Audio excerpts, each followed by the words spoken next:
Maintenant, nous allons parler de la boucle répétitive for.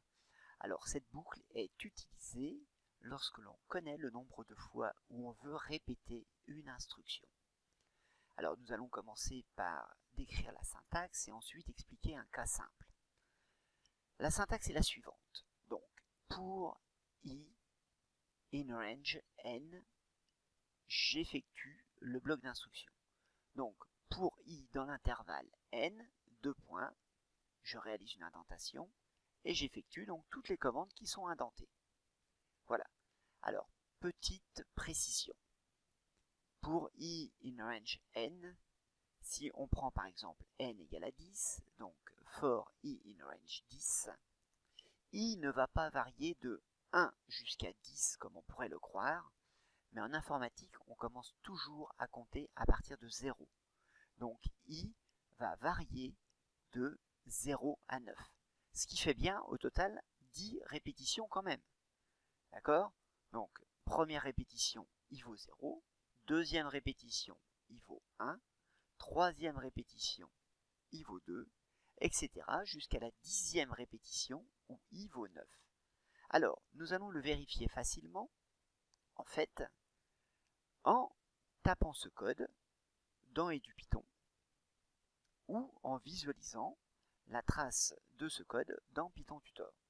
Alors, regardez, j'ai écrit la syntaxe ci-dessous, donc boucle effectuant 10 tours, donc for i in range 10, print, pour ce tour de boucle, i vaut et la valeur de i. Alors, je vous laisserai le faire dans EduPython. Nous allons visualiser ce qui se passe dans PythonTutor. Donc, mon code est ici. PythonTutor, en fait, à chaque fois, j'ai la ligne qui est en cours d'exécution qui est en rouge.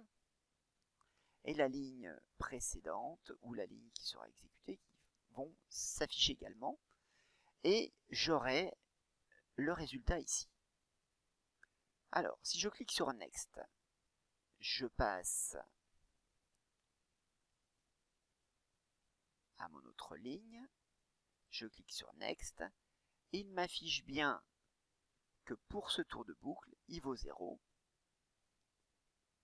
Maintenant, je reclique sur Next, j'effectue donc le deuxième tour de boucle, il me marque que i vaut 1, et il va afficher, pour ce tour de boucle, i vaut 1.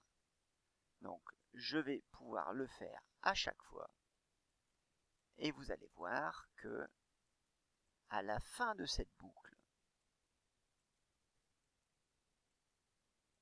voilà, j'arrive à la fin, i vaut 9 et j'ai terminé ma boucle. Alors je vous propose maintenant d'effectuer les quelques exercices qui suivent et on se retrouve donc pour la correction.